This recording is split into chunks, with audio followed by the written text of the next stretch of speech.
I have a theory that with the right ingredients, anything can make an amazing story. I'm writing my debut novel and I want it to be good. I've been studying storycraft for a few years now, and I've come to the conclusion that if I want my story to be as good as I know it can be, I need to focus on these 4 elements of my story. I want to put this theory to the test and kind of explore how I would go about developing these 4 main concepts. So, I've decided to think of the most boring thing I can think of, and I came up with literally watching paint dry. I'm gonna see if developing the character, the conflict, the setting or world building, and the plot structure can turn this boring idea into something that's a semi-decent story at least.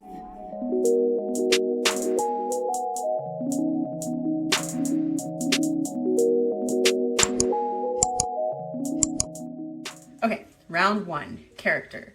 So what makes a good character and why is it important? I like to think of character as kind of the access point for the audience. It's the lens that they use to see into this world, and it's the vehicle that'll carry them through the plot. I think a lot can go into a well-developed character, but for today's purposes, I'm only going to be really looking at the character's want and their need. A character's want is their desire or goal in a story. So since our story is literally about watching paint dry, why would somebody want to watch paint dry? Maybe they're watching it because they are a scientist who has come up with new quick drying paint and they're running a test to see just how fast the paint can actually dry. Now all of a sudden watching paint dry is a little bit more exciting. There's usually a reason why the character wants what they want. In this case, let's say that this person is up for a big scientific prize at this research institution. There's practical uses for quick drying paint, but the chemical process that they went through is really important for them to achieve this accolade. Then I like to consider the character's need. While the want is on the surface and pretty obvious to the character, the need is usually something that's unknown to the character, subconscious, and is some sort of lesson they need to learn throughout the story. In this case, wanting to gain this accolade makes me think that they have some sort of desire to prove themselves, maybe. So maybe they are striving to achieve this accolade because they want to have a sense of self-worth. They want to have a sense that their work is meaningful, and they believe that achieving this accolade will actually gain them that. But throughout the story, they're going to learn that self-worth comes from within. So that's want and need. We're off to a good start in developing this character.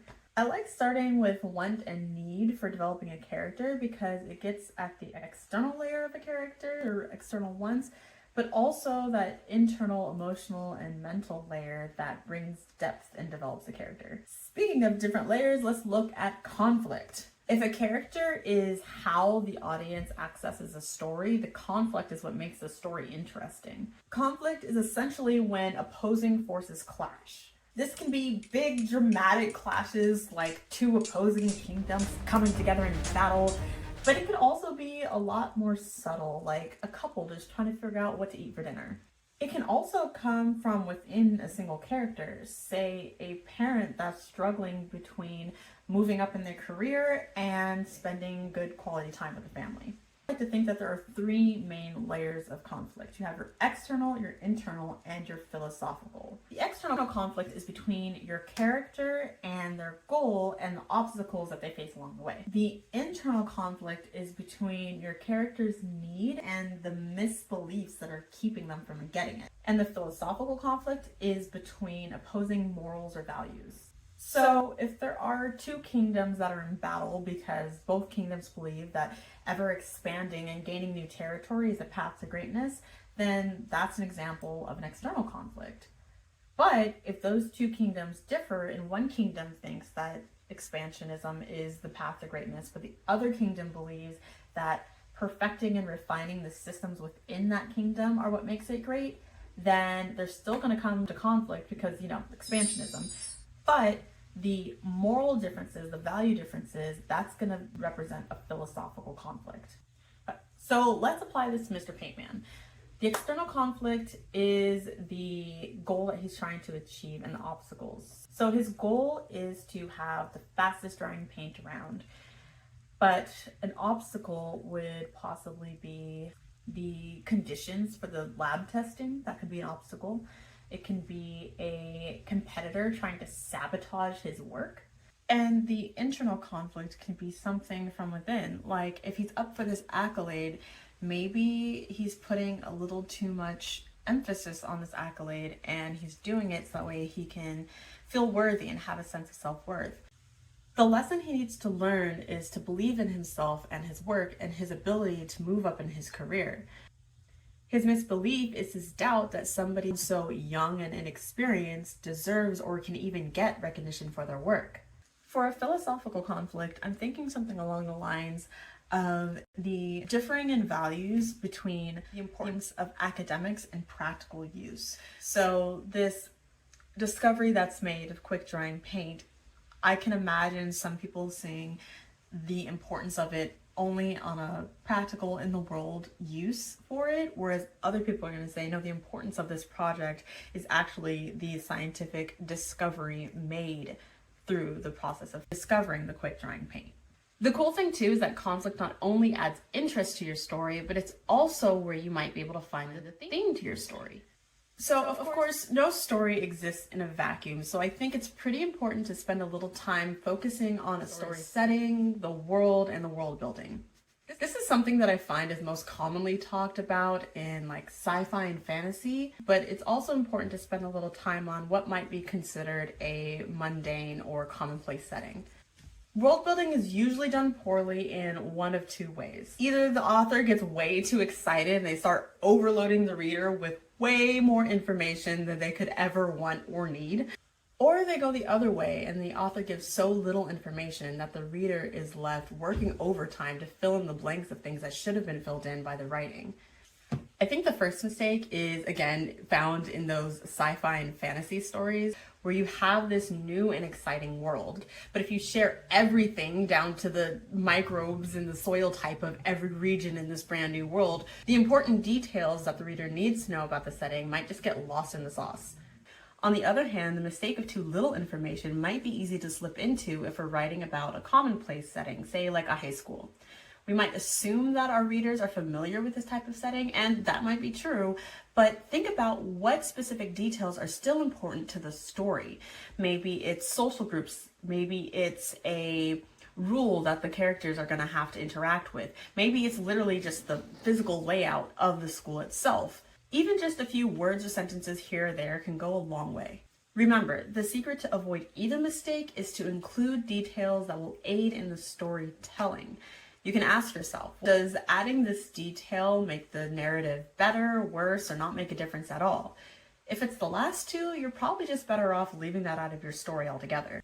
For our story, we're looking at a world of academia and science. So there's obviously going to be some sort of lab setup where this happens. And maybe this research institution is highly competitive and people dedicate their entire lives to their work. Maybe it's located in the middle of nowhere, like in the middle of the woods or the desert or somewhere. So there almost seems to be no outside world or concerns beyond the research institution. And maybe there's a new city that's being built nearby, and this powerful, nearly unchecked construction company has been contracted to build it as cheaply and quickly as possible, thus their desire for this quick drying paint. And it also kind of has some symbolism with like the practical application world encroaching on the research academic side of things. Let's think about the research institution itself. Maybe it's a labyrinth of hallways, corridors, and little rooms and labs where there's sharp corners and things are kind of kept hidden and out of sight. This can intensify that feeling of isolation and secrets, and also aid in the conflict in the plot because it'll give opportunities for sabotage and things to be stolen when there's no direct line of sight. Lastly is story structure. This is where I figure out a lot of the plot. Well, really, I actually figure out a lot of the plot while I'm going through some of the other stuff we already talked about. But refining the plot and adding important moments and including scenes that'll bridge one major moment to another, that's usually stuff that I figure out while I'm considering the story structure. So what is story structure? Story structure is basically the order that events happen in a plot. There are a ton of different types of story structure. There's the 3-act structure, there's the hero's journey, there's the save the cat, the 27 chapter, there's tons of different story structures to use. But while they all differ slightly, they all detail key moments that should happen throughout a story's plot and mark when they should happen in the narrative. Now, if you're worried that a story structure is going to make your story boring or predictable, don't, okay? There's a saying that there are no new stories, just the same stories told in a new way. And I think there's truth to that. But that's not necessarily a bad thing. Our brains are wired to come to expect certain things at certain times in order for a story to be satisfying and to make sense. Shoot, even beginning, middle, end is a story structure if a simple one. The excitement comes in how the story structure is used. Like, we all know that most stories are going to have a midpoint and a climax. But how will we get from the beginning of the story to those points? What events are going to happen, and how are the characters and the world around them going to change as they go through this journey? And that is where our genius as writers comes into play. So in order to illustrate this, I'm going to use the example of the hero's journey. I'm going to take a little bit of the plot nuggets that I got when figuring out the character, the conflict, and the setting, and I'm going to include them into the hero journey story structure. So let's put it to the test. I have here the hero's journey on a whiteboard on Canva because that's where I do all my whiteboarding. And let's go ahead and fill it in and see how we can turn the idea of watching paint dry into an actual story.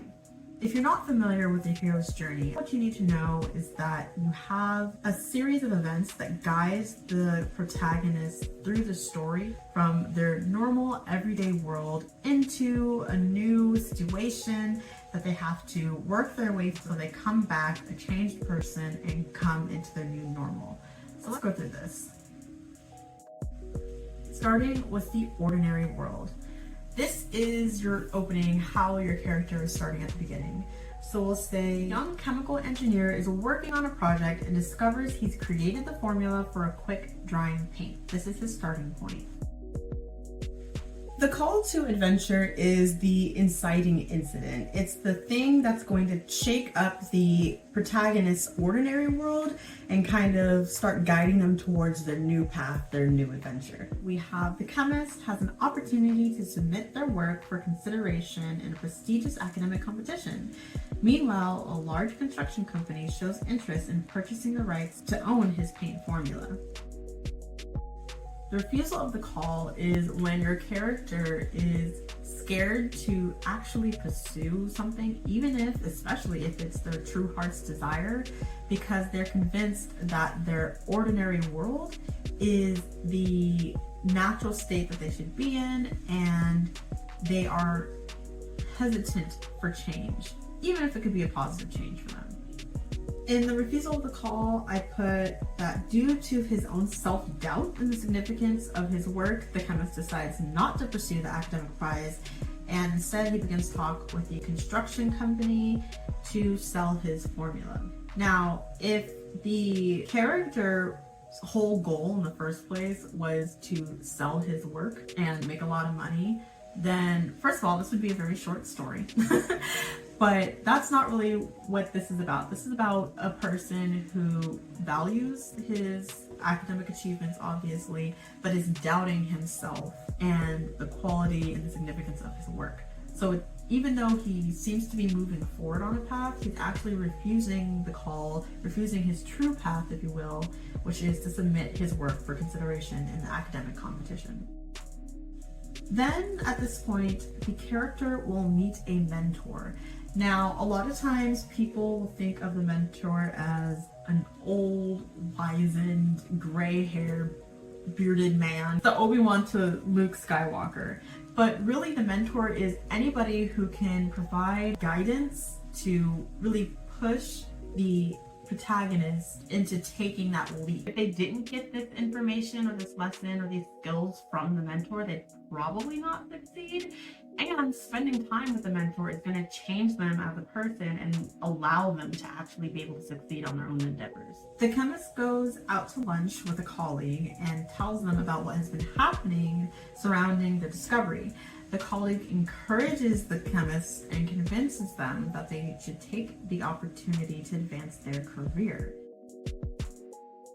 Then they will cross the threshold. Crossing the threshold is when the hero finally takes that step to answer the call and go on this new journey in this new world. So for our protagonist, crossing the threshold is the chemist halts their talks with the construction company and submits their work into the competition.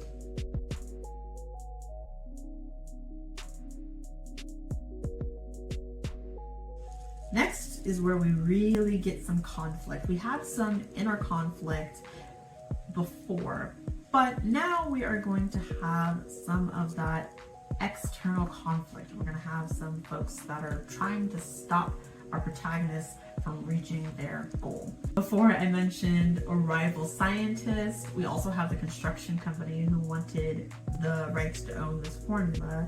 So I think we can get some goodies here. I have here another more experienced colleague hears about the chemist's submission and is threatened. Feeling that his seniority means that he deserves the prize, he sets out to sabotage the young chemist's lab test that will prove his work. Meanwhile, the construction company is angered that their deal went through and attempts to steal the formula. The chemist and his friendly colleague team up to thwart the attempts at sabotage. As I was writing this, I was thinking that in this academic contest, there would be trials and lab tests to basically prove the validity of someone's work. Maybe there'd be like 1 or 2 trials in front of a panel that would be opportunities for sabotage. So maybe before one demonstration, the construction company manages to steal the formula. Remember, there's that corner that is kind of a blind spot where he could have been keeping his work. Maybe in another lab test, the point is to watch the paint dry, so maybe the colleague that is opposing this chemist pulls the fire alarm and the sprinklers come down and wet up the experiment, and obviously you can't see paint dry if the whole area is wet. The innermost cave is where the characters are doubling down and really seeking their goal. So this is where they kind of come up with their final plan of how they're going to achieve their goal. It's where they kind of really realize the stakes that are at play here, and it's where they decide if they're going to really go for their goal. So here we have in our innermost cave, the young chemist perfects their final presentation for the panel of judges. When the jealous colleague called into question the young chemist's ability to submit their work despite having limited experience, he bets his career on the quality of his work. The ordeal is kind of a series of unfortunate events. It's getting at the heart of the external, internal, and philosophical conflict. Many things are coming up against each other. So for our ordeal, we have, after many delays, the chemist is finally able to demonstrate their work in front of the judging panel. But when he is giving his demonstration, the paint doesn't seem to be drying any faster than normal. The construction company steals his formula and claims it as their own, putting the chemist even further into doubt and making it appear as if he didn't create his work himself. So again, a series of unfortunate events. There's all these things that are delaying his demonstration, pushing it back, sabotage is happening, and then kind of towards the end of this ordeal, everything is starting to fall apart.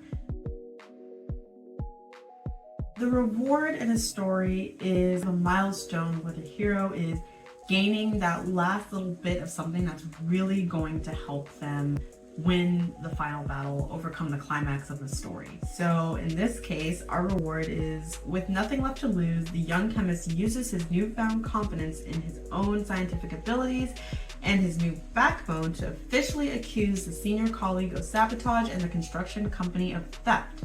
He demands a chance to test all the materials used in his demonstration in front of the panels and prove his intimate understanding of his work by showing them he can counter the botched experiment. The road back is basically, once the hero has their reward, now the road's going to get a lot harder. The stakes are going to get raised, and it's going to be that all or nothing moment where there's really no choice of turning back now. You're all in, you're in it to win it. The only way through is forward. So for the road back moment, I put the bitter colleague in the construction company know that if the young chemist continues, he will ruin them all. They team up to take care of him. Ooh, ominous. Huh, that's not good. The Reconstruction is basically the climax of the story.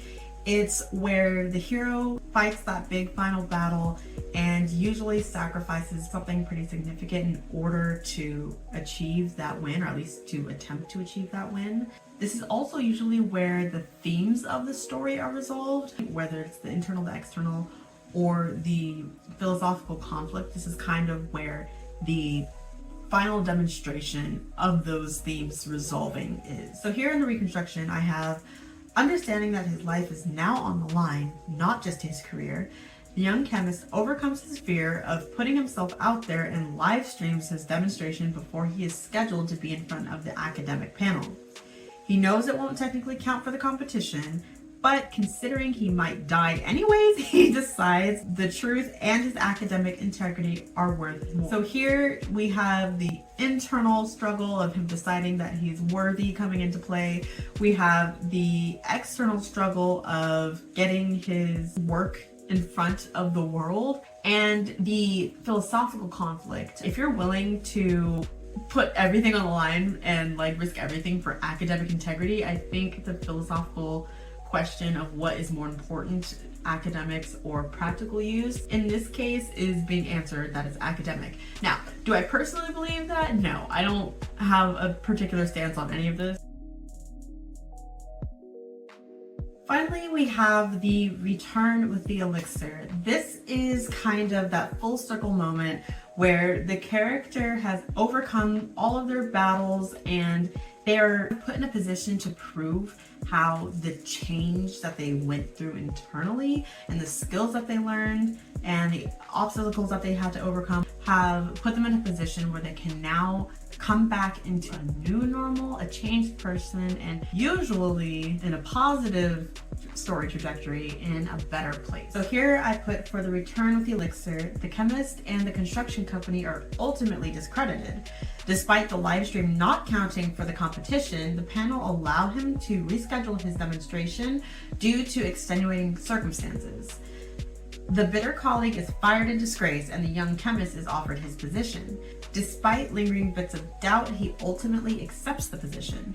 Here's a guy who was so lacking in confidence in himself and his ability to move up in his career, and by the end of the story, he now has a senior position in this research institution. So that's the hero's journey. I said before that there is a lot more depth that we can go into for all of these concepts really, and I look forward to doing that. I think what I'm going to do is, while I'm writing my novel, I'm going to be applying everything that I'm talking about on this channel, but I'm also going to keep using the paint drying example to kind of illustrate the ideas and concepts that I want to talk about without giving away any spoilers for my novel, because I do want to release that at some point. So I'm definitely going to be exploring that a lot more on this channel. I think starting with character, that's probably going to be the next video that I come out with. So if you want to learn more about developing your characters, make sure to hit the subscribe button and the notification bell so you can stay up to date on when I release those videos. And if you like the video, please like the video and leave a comment down below if those 4 things are important to you or if this video helped you at all. Thanks for watching, guys.